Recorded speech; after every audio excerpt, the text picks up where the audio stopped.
Sembla, comencem, sí. Bé, doncs, molt bona tarda a tothom. Sigueu tots plegats, benvinguts i benvingudes a la presentació dels contes tristos del procés que avui presentem amb en Víctor Colomer. A l'any 1986, en Woody Allen va fer una de les seves obres mestres més rotundes i absolutes. Una pel·lícula extraordinària que porta per nom Hannah i sus hermanas. És una pel·lícula que segurament que coneixereu, i si no us la recomano fervorosament, en la que un dels personatges afirma, amb una certa fatuïtat, que la comèdia és la tragèdia més el pas del temps. Si ho pensem una mica, aquest axioma, que pot semblar com molt bàsic, té bastanta realitat, sobretot si ho apliquem a l'art per excel·lència del segle XX, com és el cinema. Si agafem un exemple, diguem-ne, tan bàsic com el Titanic, per exemple, i pensem en la major tragèdia marítima que ha conegut la navegació moderna al segle XX, ja no pensem en les 1.500 persones que van morir. Quan evoquem la paraula Titanic, ens ve a la ment a Leonardo DiCaprio i la Kate Winslet a la proa del vaixell, diguem-ne, fent l'avió.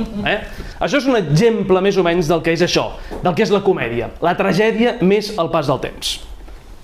Bé, doncs una cosa molt semblant és el que ha fet el Víctor.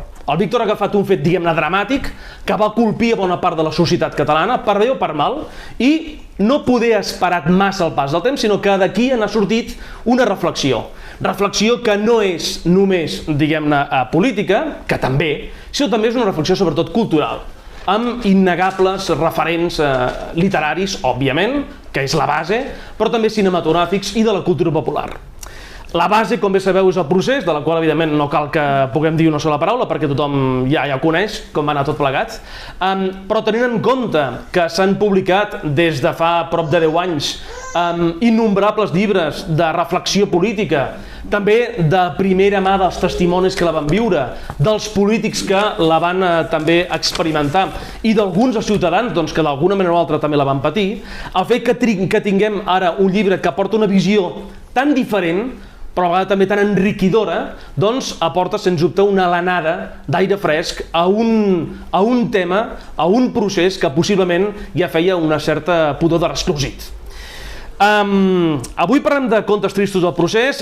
Permeteu-me que abans us presenti, ja coneixeu tots evidentment, molts segurament més que jo mateix, el nostre convidat, que és el Víctor, que és l'autor del llibre. Víctor, bona tarda. Bona tarda, bon vespre. Gràcies per acompanyar-nos. El Víctor ja sabeu que ha desenvolupat la seva carrera sobretot a Sabadell. Entre l'any 1980 i el 2015 va publicar prop de 7.000 entrevistes al Diari de Sabadell.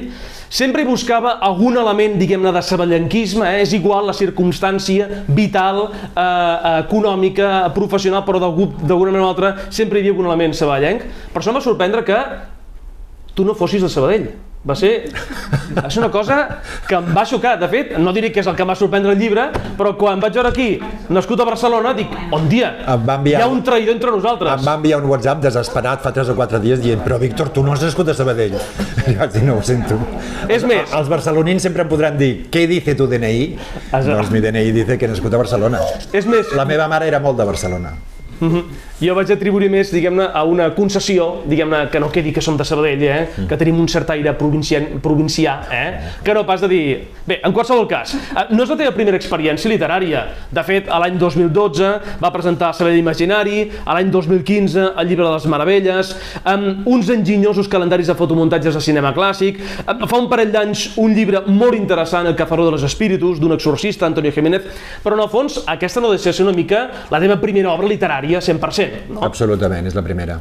El teu punt de partida, sí, és evident que és la tristor, però és més la tristor, és més l'emprenyament, és més... Quina sensació tens a l'hora de posar-te a escriure aquest llibre, que en el fons no és un llibre d'ara, és un llibre que té una llarga gestació i que comença el 2018, de fet. És a dir, pocs mesos més tard de l'1 d'octubre. Sí. En primer lloc, vull agrair-vos la vostra presència aquí, agrair a l'Aia que ens hagi atès, especialment al Lluís i a la Montse, i agrair-te a tu, Albert, que estiguis declamant d'aquesta forma, que ja no sé com parlar jo, perquè es nota tant que ets de ràdio.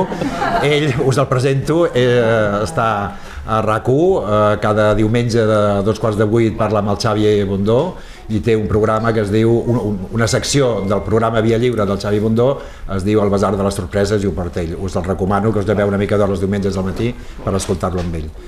I la pregunta era, quin és el sentiment que inspira tot això? És molt fàcil, la ràbia. La ràbia resulta que és altament inspiradora. En el meu cas, molt més inspiradora que l'amor o que altres sentiments d'aquests. En el meu cas, ja vaig passar per totes aquelles fases que diuen les fases del dol, que primer és la negació, i vaig dir, no pot ser que no hi hagi la independència, em nego a creure, i encara pensava i confiava en les jugades mestres. Al final et dones compte que no, i després ve la ira, que en diuen, després ve la negociació, després ve la no sé quina altra, i al final acaba amb l'acceptació, que és amb la que ja estic ara. Però cap al 2018 tenia molta ràbia, em sentia enganyat de que ens haguessin, de que els polítics, una colla d'aficionats a política ens haguessin portat fins on ens havien portat. I vaig començar a escriure, perquè el que més ràbia em feia, primer és que els polítics pràcticament ens haguessin enganyat, jo crec que es pot dir així, i segon, que fos tan fàcil a tot Espanya engegar el polvorí de la catalanofòbia, el polvorí de l'odi als catalans, que no dic que tots els espanyols ho sentin, però sí molts, i que només que es posin d'acord una petita conxorxa entre polítics, jutges, mitjans de comunicació i poder financer, de cop i volta tot Espanya es pensa que realment són uns delinqüents i que han d'estar a la presó, i comencen a treure llaços amb una fúria tremenda. I jo penso, com és possible? I llavors per això vaig començar a escriure'ls en castellà. Jo volia dirigir-me al públic espanyol, perquè em preocupava tant que fos tan fàcil desfermar aquesta catalanofòbia tan furibunda, que em volia dirigir a ells en plan pedagògic, quasi dient, escolta, que no és tan greu, que només volem la independència, que no és com perquè ens vulgueu tan mal. Però algú m'ho va treure del cap, va dir, Víctor, escriu en català i per almenys algú el llegirà, perquè amb aquest missatge, si escrius en castellà, difícilment a Madrid o a la resta d'Espanya ningú voldrà sentir el teu missatge. I els 3 o 4 primers contes que tenia escrits els vaig traduir al català. Però si tu preguntaves això, quin sentiment? La tristor també, en tots els... Però, perdona, la tristor ve després de la ràbia, i la ràbia és un sentiment visceral, és un sentiment immediat. La tristor ve després d'un procés de reflexió. I per tant, aquest llibre, el gran interès que té, és que no és un pamflet polític. No és de dir els sentiments que sorgeixen de la ràbia, no. Hi ha un procés d'aquí de molta elaboració, de molts referents que ara en comentarem només uns quants, en el que sí, hi ha uns elements de ràbia, això es veuen en algun dels relats que hi surten aquí, però també, evidentment, hi ha molts altres. Hi ha la tristor, hi ha el sarcasme i també hi ha un cert to, hi ha un innegable to satíric a tot plegat. I inclús li podries afegir cinisme i humor blanc, en algun cas, com és la paròdia de l'Evangeli segons Sant Mateu, o humor negríssim, com és la paròdia del Humble Proposition del Jonathan Swift, que allò és quasi bé canibalisme el que surt allà, i per tant, si algun tipus d'humor és allò, és negre, negríssim. El punt de partida és un relat de Ray Bradbury, ja sabeu, el de Fahrenheit 451, que a finals dels anys 50 es publica una obra que es diu Les Cròniques Marcianes, també conegudes perquè va haver-hi una adaptació televisiva bastant famosa als anys 80 que va protagonitzar en Rock Hudson. Aquest va ser un punt de partida, però curiosament és l'últim conte de tots. Perquè és el que insufla un cert optimisme tot plegat? Pues sí. Sí? Sí, és quasi el més optimista, dins de tota la tristor generalitzada, però va ser el primer que vaig escriure. Estava jo llegint les Cròniques Marcianes i vaig veure, les Cròniques Marcianes n'hi ha moltes, no sé si són 50 o 100. El Ray Bradbury als anys 50 va escriure molts contes sobre gent del planeta Terra que anava i tornava de Mart com qui agafa un autobús.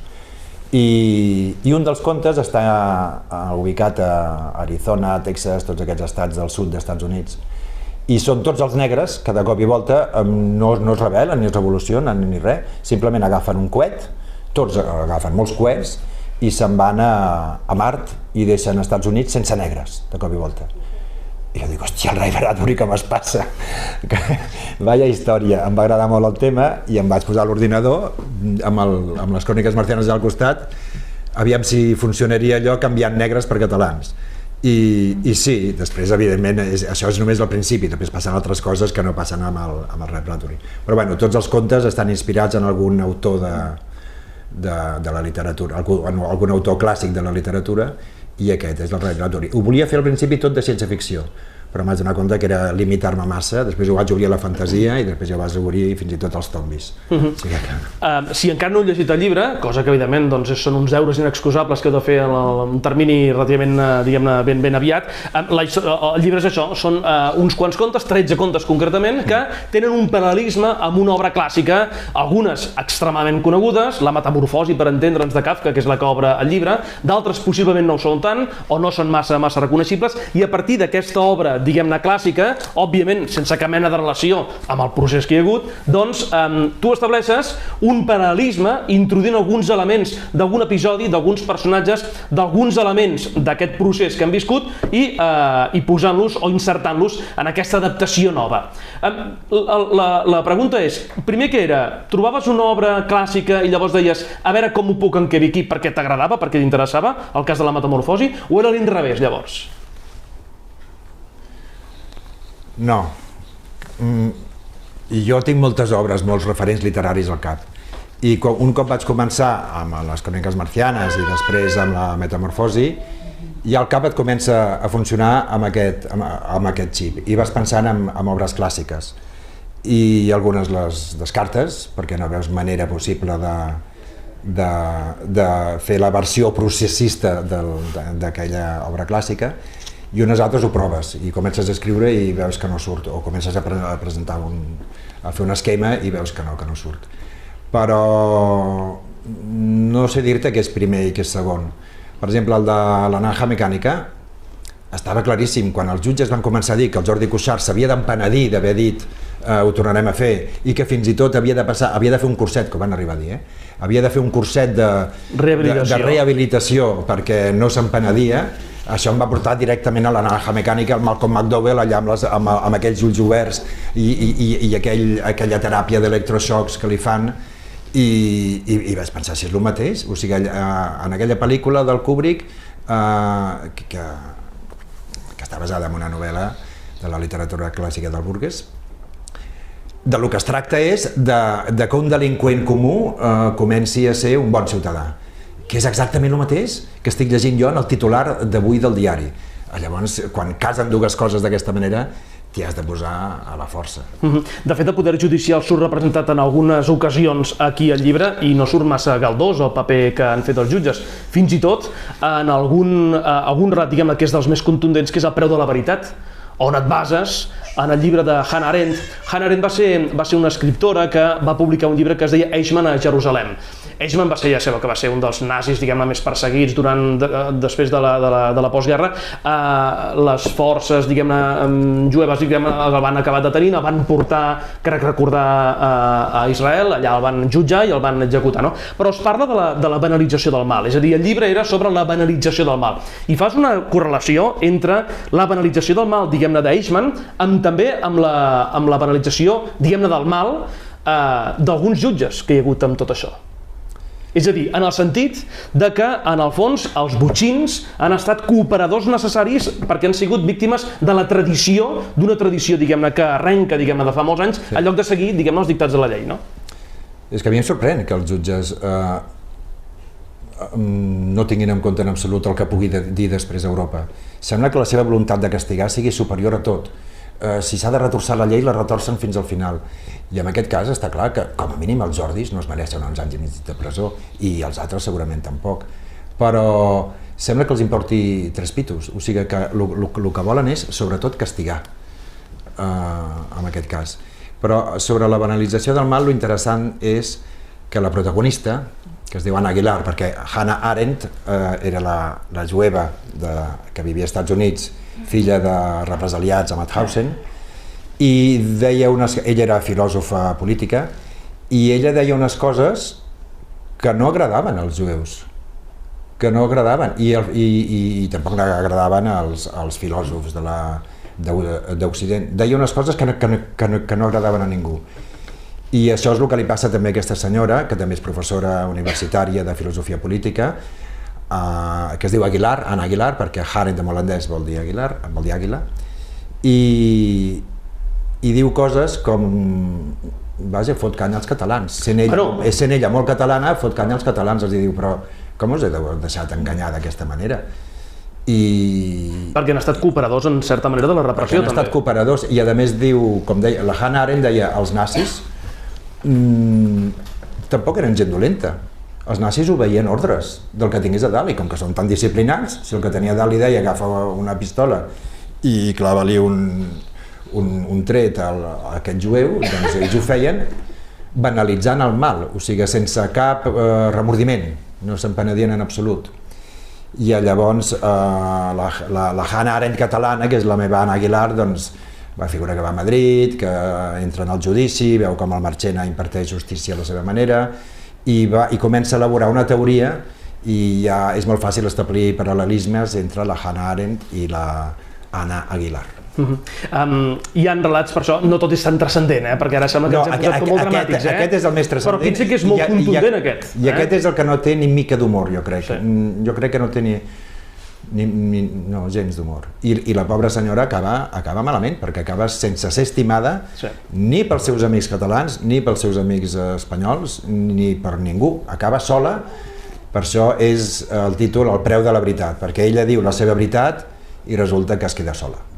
En canvi, hi ha molts altres, la immensa majoria dels llibres, diguem-ne, estan destil·lats, diguem-ne, d'unes gotes d'humor, d'ironia, de sarcasme, que abans hem comentat que són, diguem-ne, com molt divertides. Per exemple, relacionar la llegenda del timbaler del Bruc amb el tambor de llauna, l'obra de Günter Grass, que tothom coneix, jo el primer, evidentment, o molta gent coneix sobretot per l'adaptació cinematogràfica, que no pas la novel·la d'en Günter Grass, doncs com se't va ocórrer llavors l'associació entre... Home, és molt fàcil, són dos nanos que toquen el timbal. Però llavors com a partir d'aquí... Els fusiones amb un i et surt sol. Sí, però llavors com trobes llavors la idea de que en aquesta història, a més, hi surti un mossèn que curiosament es diu Oriol?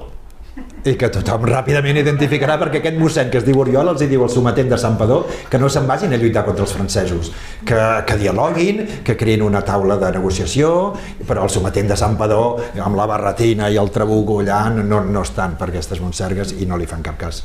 Sí, està ple d'ironies, hi ha un moment que diuen és el noi de Santpedor, quan toca el timbal per allà a les muntanyes, els francesos ja fugen tots els dels sometents de Manresa i d'Igualada, i diuen, qui és aquest soroll, qui ho fa? Diu, és el noi de Santpedor. I tothom diu, el futbolista? Diu, no, el timbaler. I sí, està ple de coses d'aquestes. Sí. També és veritat que a l'hora d'analitzar les obres i treure'n o transcriure'n l'esperit, la seva essència, clar, hi ha també un cert empaltament, és a dir, copies, l'estil literari, la manera, diguem-ne, sobretot això es veu no només amb la taronja mecànica de la qual abans has comentat, sinó també, per exemple, amb el Petit Príncep de Saint-Exupéry, o fins i tot quan parla de la referència de l'Evangeli segons Mateu. És que jo estic escrivint amb el llibre original al costat, i primer m'he llegit el conte o el relat que sigui 2 o 3 cops, i quan llegeixes un llibre et va entrar en aquella manera d'escriure i aquell estil. Jo dic que és un exercici d'estils metaliterari, perquè és literatura dins de la literatura, i és un exercici d'estils perquè cada relat té, vull dir, dubto que un d'aquests experts en literatura, si els oferíssim aquests relats per separat, sapiguessin que tots són del mateix autor que sóc jo, perquè cada un té un estil absolutament diferent. Estil que intento preservar, que sigui el màxim de semblant a l'autor original. El més interessant per això, o una de les coses que resulten molt curioses, no és només la vessant literària, sinó també les petites bromes, privades o no, que vas introduint a cada conte, i com hi ha una gran quantitat de referents, ja no només de la cultura, diguem-ne, de casa nostra, sinó també, diguem-ne, de la història del nostre país. Per exemple, a mi em va cridar molt l'atenció com hi ha una referència a un psiquiatre que aquí bateges com Vallejo Naranja, que és el Vallejo Nájera, fa referència a Vallejo Nájera, no? Que va ser a la vegada una persona, estem parlant del pare, no estem parlant del pare, que clar, va ser el psiquiatre del franquisme, no? I que va ser una persona, diguem-ne, que vistos també amb la talaia molt còmode també, molt fàcil del temps, clar, és un personatge com molt detestable, no? I l'altre és el López Ibor, que hi havia competència entre aquests dos psiquiatres en ple franquisme, perquè tenien sistemes diferents, un estava més a prop del govern i l'altre menys. El López Ibor, potser algun dels parents que tinc aquí us sonarà que la tia Maria Rosa anava sempre al López Ibor a Madrid perquè era el mago, no sé si us en recordareu, i el mago li curava tot. I apareixen tots dos, i la rivalitat entre aquests dos psiquiatres franquistes apareix al llibre de l'Almudena Grandes, La madre de Frankenstein. I és molt interessant el que explica en aquest llibre. i parla que tenien sistemes diferents, mètodes diferents i estaven baralladíssims, i un aconseguia totes les subvencions de l'Estat i l'altre no. Però bueno, tots dos estaven dins del franquisme. I no sé si anaves a dir la referència, perquè hi ha un moment que els faig parlar com els Dupont i Dupont del Tintín. Ah, doncs mira, no ho havia agafat jo, això. Sí, hi ha un moment que diuen jo encara diria més i parlen com el Tintín. Sí. Com els Dupont i Dupont del Tintín, perquè jo els veig com a bessons, quasi.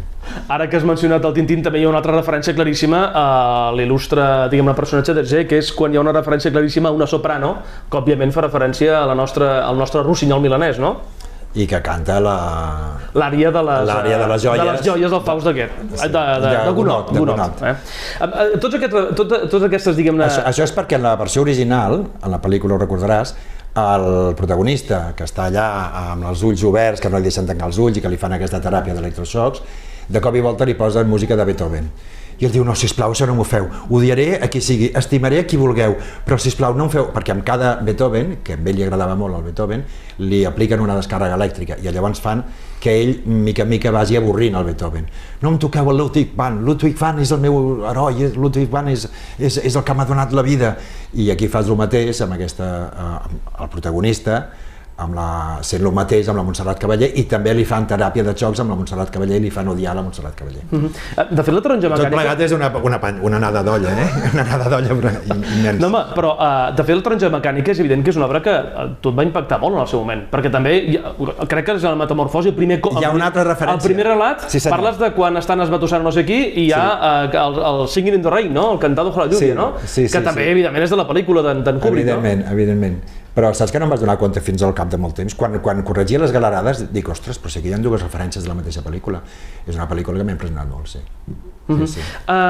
Més coses. Clar, ja també parles de la Mònica Terribles, quan parles d'una periodista... Perquè l'editorial em fa canviar els noms, jo no volia canviar els noms. Això va ser l'editorial? Sí, jo no volia canviar els noms. I al Jordi Basté li poso Jordi Namasté, com que és un il·luminat.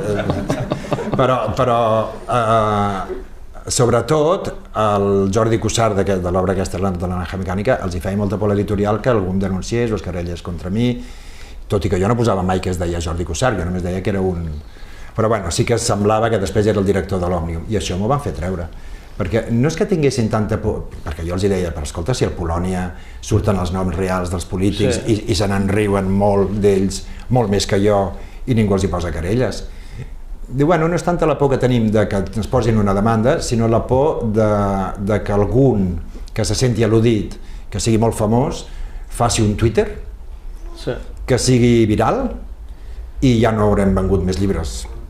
Ja no vendrem ni un llibre més. O sigui, els hi feia més por la viralitat de segons quin tuit o de segons quin comentari que no una demanda. Bueno, total, que vaig canviar els noms. I en algun lloc m'he equivocat perquè he canviat el nom. El conserge del Tribunal Superior, allà on hi ha el judici, hi ha un lloc que li poso Paco i un altre lloc que li poso Pepe, perquè quan estava jo canviant noms em vaig oblidar d'un. Vull dir que us demano disculpes si veieu aquest error, és un error claríssim. Si mai es fes la segona edició, aquest error el corregiríem. Però és curiós que Twitter, que representa que dona una llibertat i una democratització, diguem-ne, de que totes les opinions, diguem-ne, són vàlides i per tant doncs, poden ser virals, al contrari, sembla que ha suposat una retallada, diguem-ne, d'una certa llibertat d'expressió. És a dir, la por de dir, ai mare, a veure què dic, ai mare, com s'ho prendrà la gent. En aquest cas sí, perquè l'exemple que em van posar és aquest. Canvia tots els noms i anirem més tranquils, no tant per les demandes com perquè algun comentari es faci viral i posi a tota la gent, a tot el públic potencial en contra d'aquest llibre. I es tractava d'evitar això. Un dels relats més bèsties de tots, ja no tant segurament per la interpretació que li fas tu, sinó per la vessant original, i que abans l'has mencionat només, que és A Humble Proposition d'en Jonathan Swift. És a dir, una modesta proposició de l'autor dels Viatges de Gulliver. D'on ve la idea? Primer expliquem de què va. Expliquem de què va. El Jonathan Swift és l'autor de los Viajes de Gulliver, és irlandès i tenia molta mala llet. I va arribar a fer una humilde proposició als britànics, per escrit, que era que ja que hi havia tants nens pobres per Dublín, bruts, orfes i famèlics, que els mateixos anglesos anessin a Dublín, agafessin els nens, se'ls enduguessin a Anglaterra i se'ls mengessin. pausa dramàtica aquí, perquè és que és tan fort. Llavors vas tornar a fer el mateix. Tot això es podria fer, això tan exagerat, això tan bèstia, es podria fer amb els nens catalans, per exemple, i d'aquí surt això. És un conte que no sé si és bo o no, que amb algunes persones els hi posa la pell de gallina, perquè ja el troben de mal gust i tot. Bueno, jo crec que es pot riure de tot. Jonathan Swift, en el fons, tenim aquesta idea... El text del Jonathan Swift és molt més cruel que el meu, molt més cruel. El que passa que tenim la idea que, ui, sí, els viatges a Gulliver, oi, aquí una obreta, diguem-ne, infantil, amb els efectes del Ray Harryhausen i aquesta mena de coses. Però llavors, en el fons, era un autor que, en aquesta obra concretament, dels viatges a Gulliver, va retratar de manera molt cruel la societat britànica del segle XVII, crec que és del segle XVII. I en aquesta obra també, en el fons era un assaig, diguem-ne, carregadíssim de mala llet, però en el fons era, diguem, una sàtira, volien riure-se'n de tot plegat, no? Però clar, a vegades és com s'interpreten les coses un cop un les acaba llegint, no? Els referents literaris en són molts, ho hem comentat, però també n'hi ha molts de cinematogràfics. El del relat de A la recerca del romesco perdut, que no fa referència a l'obra de Proust, sinó al planeta dels simis, clar, un no pensa, evidentment, amb l'obra d'en Pierre Boulez, sinó que pensa, evidentment, amb la pel·lícula de Charlton Heston. Evidentment, i jo també. Jo vaig dir, mira, ja passo de buscar referents literaris. Ara agafaré una pel·li que m'agradi i faré una versió política catalana. I després vaig tenir la immensa sort que la pel·lícula estava basada en un llibre, amb el qual vaig poder passar inspirat amb el llibre tal. Però va ser un xurro. Però la font original va ser llavors la pel·lícula. La font original, al meu cas, va ser absolutament la pel·lícula. No tenia ni idea de si aquella pel·lícula estava basada en un llibre o no. El venedor de llibres, de lliris, que jo diria que és un dels millors, perquè està basat també en un relat extraordinari d'en Borges, que és El Otro, la història del propi escriptor que es troba, assegut en un banc, es troba amb el seu propi jo, diguem-ne, quan era jove. Llavors hi ha una conversa entre els dos jos. I aquí, en lloc de ser Borges, és en Puigdemont, que es troba amb el seu Puigdemont, diguem-ne, de l'any 87, quan era periodista, i el diàleg que s'estableix entre... El Puigdemont està a Waterloo i surt a passejar i se senta en un banc i veu que a l'altra banda del banc hi ha un noiet jove que està cantant Sopa de Cabra i diu, tu no seràs català? Sí, de Girona, sí. I diu, no seràs el fill del pastisser? Sí. Diu, vale, doncs tu i jo som el mateix. I som la mateixa persona. El jove no se'l creu i l'engega i després i comença un diàleg que té molt de ciència-ficció perquè diu, però si som el mateix i si estem aquí potser és que és un somni. I li comencen a dir, però i qui està somiant aquí? Perquè jo et somio a tu o tu em somies a mi? Diu, potser tots dos ens estem somiant a la vegada. Diu, home, és difícil això, no? Però tot això serveix per veure totes les coses que ha hagut de renunciar al Puigdemont i, renunciar. I una mica el caràcter d'ell i aquest optimisme que porta el Puigdemont a sobre, que sembla que es pot menjar el món quan en realitat no té eines per fer res. I, és un divertiment. Amb quin relat tu has passat més bé, escrivint-lo o refent-lo o donant-hi voltes?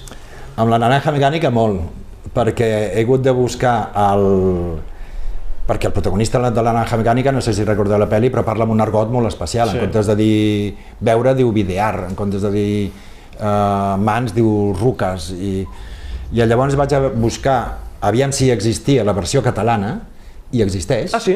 No està a la venda, però a la llibreria, a la biblioteca del Vapor Badia, al costat de casa meva, el vaig trobar. I allà hi ha tot aquest argot en català, traduït de l'anglès al català. I això em va agradar molt. Potser entorpeix una mica la lectura, hi ha gent que m'ha dit que aquest no l'acaben d'entendre precisament per aquest argot. Altres persones m'han dit que no és cap problema i que van entès tot. Home, per context s'entén molt, Per context, el mateix context. Per context jo crec que sí, però hi ha gent que els ha costat més. Amb aquest m'ho vaig passar molt bé. Però sobretot m'ho he passat molt bé amb tots els que vaig fer després, que no estan aquí, perquè ja estava jo en la fase d'acceptació. I aquest dematí m'estava llegint un que l'he enviat amb un concurs de Taradell, que és com la Isla de les Tentaciones, sabeu, el programa del reality show, doncs tot basat en el procés també. Gràcies a una Isla de les Tentaciones, un concurs de la tele, Catalunya arriba a la independència, per una estratègia complicadíssima dels presentadors i de... I surt el Jorge Luis Vázquez també o no? No, però surt el Carlos Sobera, la Sandra, com es diu aquella? La presentadora... Berneda. Sí, Berneda, això, la Sandra Berneda, i tots aquests surten, sí. I com fas la parada? És una altra anada d'olla, però gràcies a que una concursant catalana, que és moníssima, aquesta és guapíssima, i que surten al programa aquest, enamorada d'un guàrdia civil, amb uns revolcones i amb unes escenes de quasi sexe, que tot Espanya està al·lucinant per lo que veuen a la tele, i que ella cau molt bé, doncs cau també que tot Espanya, bueno, passen més coses, s'explica millor, al final doncs està d'acord en que es faci un referèndum pactat i vinculant, i bueno, tot és barrejar dues coses. Jo faig el que dic, és l'1 més 1 igual a 3, que després m'he donat compte que porto tota la vida fent el mateix, que és, igual que quan un senyor s'ajunta amb una senyora surt un nen, és 1 més 1, no és igual a 2, és igual a 3. Doncs jo sempre he fet el mateix amb els fotomuntatges, jo agafava una foto de la Marilyn Monroe, una foto de la Via Laietana i sumava la Marilyn Monroe, la posava a la Via Laietana i em sortia una tercera cosa, una altra obra. Doncs això és el mateix.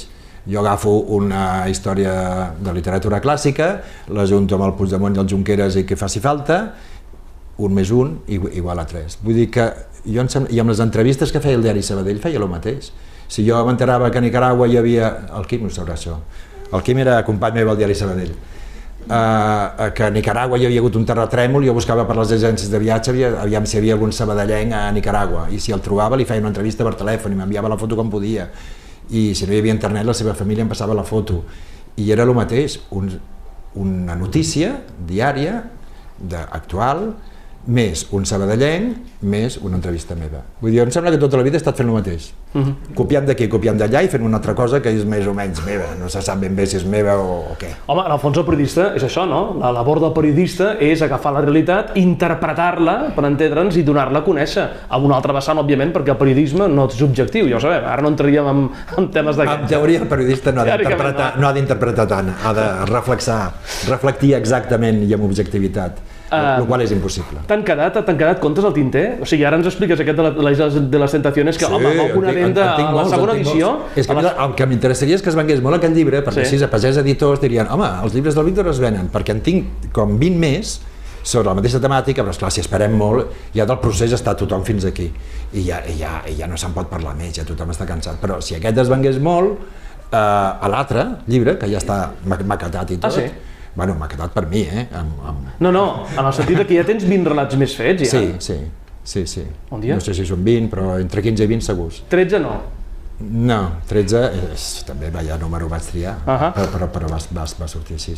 Sí, tinc l'Alicia al País de les Meravelles, que saps la Dama de Corazones? Sí, home, i tant.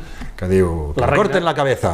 Doncs al final, al País de les Meravelles, la Catalina, que no és Catalina, però com que és tan catalaneta, se li diu, tots els pagesos la coneixen com la pastora Catalina, s'adorm i va parar a un país imaginari, que evidentment és la República Independent de Catalunya. I allà es troba un país que està governat pels Pujols, i tothom cobra el 3% per tot. I la reina de corazones és la Ferrusola. I tot fa una ferum de flors podrides, perquè com que era florista, i llavors, sí, i tinc molts més.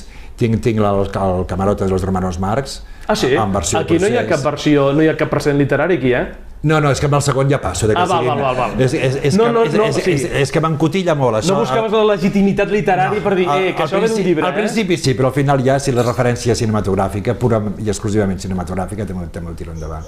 En tinc molts més. Tinc el del Pere IV, la tirallonga de monòlegs, no sé si us sona, és un poema del Pere IV, llarguíssim, de monòlegs no, perdó, de monosíl·labs. Doncs això també ho tinc en versió processista. És molt fàcil, escriure poemes, o sigui, escriure en monosíl·labs, en català, el qual en castellà és dificilíssim, en català és molt més fàcil. Bueno, en tinc molts. Ha suposat, suposo, després de tot això, és a dir, el procés que has viscut no només ha sigut, diguem-ne, el procés, diguem-ne, que hem viscut al nostre país, sinó també ha sigut un procés intern. És a dir, va sorgir de la ràbia, després de la ràbia, aquestes 5 fases que has acabat, diguem-ne, superant, en el fons ha sigut gairebé com una catarsi, això per part teva, no? Absolutament terapèutic, escriure. Absolutament. I jo no pensava que ho fos tant. Però et poses a escriure i se te'n va la ràbia. Una miqueta. Tampoc és que marxi del tot. Però us ho recomano a tots, si teniu algun mal rotllo, escriviu i una miqueta s'us passarà. Doncs ja sabeu, els contes tristos del procés d'en Víctor Colomer i que avui hem presentat aquí a l'AIE. Víctor, moltes gràcies. Gràcies a tu, Albert. Ja veieu que és un professional com a la copa d'un pino, no? És un home de ràdio. Molt bé, doncs moltíssimes gràcies a tots. Si teniu alguna pregunta... Això mateix. I si hi ha preguntes... Si algú vol fer alguna pregunta, ara es crearà... Després de llegir-lo. Primer el llegirem i Molt bé. d'aquí un parell de setmanes Molt bé. aquí. Quedem aquí un altre cop, oi? Amb el gremi de periodistes t'hi poses en algun moment o no? Sí. Una miqueta. Aquest està, sí, en aquest llibre. Aquí hi ha una versió del Petit Príncep. El Petit Príncep, si recordeu, que no sé per què li diuen que és un llibre infantil, perquè els nens s'avorreixen moltíssim llegint-lo, no és un llibre infantil. Hi ha un moment que se'n va del seu planeta, en el qual hi ha una rosa que ell no sap com estimar la seva rosa, i se'n va preguntar a membres d'altres planetes, a ciutadans d'altres planetes, va i els hi pregunta què ha de fer per estimar la seva rosa. I llegint aquest conte em vaig donar compte que els personatges de cada planeta que va visitant el Petit Príncep són els mateixos d'aquella conxorxa que jo deia abans, espanyols. Hi ha un planeta governat per un jutge, hi ha un planeta governat per un polític, hi ha un altre planeta governat per diferents estaments que ara no menen al cap, i n'hi ha un que és un fanaler. I aquest fanaler té la missió d'encendre la llum quan es fa fosc. I jo faig un símil, ho agafo de manera simbòlica, i aquest fanaler, quan obre la llum, és que la veritat s'expressa amb el seu màxim esplendor per tot arreu. Però resulta que aquest fanaler últimament ha rebut instruccions, consignes, que no diu de part d'aquí, de que el fanal estigui sempre apagat, tant de dia com de nit. Bueno, és que és tot molt simbòlic, És tot molt simbòlic, ja ho anireu veient si el llegiu. Llavors, sobre el gremi de periodistes, jo diria que aquesta és l'única referència que hi ha. N'hi podrien haver més, oi? Tant de periodistes espanyols com catalans. Sí. Algú més té una pregunta? Se t'ha enfadat algú alguna vegada? Algú molt hiperventilat amb la independència que t'hagi dit hosti, això em sap greu, tal? No. Algú em va dir que havia copiat el Torrente, les pel·lícules del Torrente. Què dius? I que era un plagi de la pel·lícula. Es veu que la primera pel·lícula del Torrente... Sí, em sembla que és la primera, que el Torrente està somiant que Catalunya és independent o alguna cosa així. O potser és la segona, no sé. O la tercera o la quarta, No, somia que es desperta català. Somia que es desperta català. És català, és soci del Barça. Vale, i veu un pòster del Barça al seu quarto. Sí, i llavors truquen al timbre, hi ha alguna fuente parlant en català. Això mateix. I en el meu llibre del Kafka, en el meu conte del Kafka, també el madrilenyo, que de cop i volta es desperta en comptes de convertit en escarbat, convertit en català, que es mira al mirall i li fa horror perquè es mira al mirall i és pelut i fa pudor i li salten els ulls amb una retirada que té cap al Joan Tardà. Doncs m'he perdut. Sí, doncs això, que algú va trobar algun paral·lelisme més amb el Torrente que no pas amb Kafka. Llavors, una de les coses que li passen és que veu a la seva habitació un cartell del Messi. I es veu que això, el Torrente ho fa quasi igual. I jo vull dir que si se m'ha enfadat algú, no, m'han dit coses així rares com aquesta. Jo, evidentment, no pensava en el Torrente quan vaig escriure això, però bueno, sí, igual hi ha alguna similitud. I dels hiperventilats, no sé, si s'han enfadat no m'ho han dit. M'he trobat 5 o 6 persones que els hi ha entusiasmat el llibre i que jo els dic, no prenguis més el pèl, perquè em truquen i em tenen mitja hora al telèfon. Saps qui és un d'ell? El company de l'Agnès, el Santi Arissa. El Santi Arissa igual us sona de bateria. Sí, el de la tribu. Doncs aquest em va tenir mitja hora al telèfon i que caboques. Bueno, doncs fantàstic, jo encantat de la vida. I després segurament molta gent que no els ha agradat simplement no em diuen res, s'ho callen i ja està. No sé. Que s'hagi enfadat, no. Enfadat, almenys no m'han dit. Ara es podia vendre això a la resta d'Espanya o no? No? Ni amb aquesta distància que s'ha establert inevitablement? A Espanya no són tontos. A Espanya a vegades ens pensem que tots són fatxes i a Espanya no són tots fatxes. A Espanya hi ha molta gent que pensa molt i que té molt sentit de l'humor. Ara, a Espanya no hi ha un programa televisiu com el Polònia, I aquí sí. Al País Basc, sí. Al País Basc, però no és tan polític, a l'Esta Semanita, no? Sí. Però no és tan polític. És que Polònia és polític 100%. Jo no sé si es vindria a Espanya, jo crec que no. No. Em sembla que no. No ho sé, però jo diria que no. Com dius? El Polònia va intentar fer una... Ho van intentar i no se'n van I no sortir, van sortir. i no va tenir cap èxit. No, jo crec que no tindria cap No? èxit, això. Ni traduït al castellà ni res. No. Molt bé, alguna pregunta més? No? Tot ha quedat entès? Tot ha quedat clar? Sí? Doncs res, moltíssimes gràcies a tots per la vostra assistència, gràcies a la llibreria també per aquest acolliment, estar envoltats de llibres és estar interamicos, i gràcies Víctor per presentar-nos, per regalar-nos aquest llibre. Gràcies a tu, Albert, i gràcies a tots vosaltres per venir, de veritat. Moltes gràcies.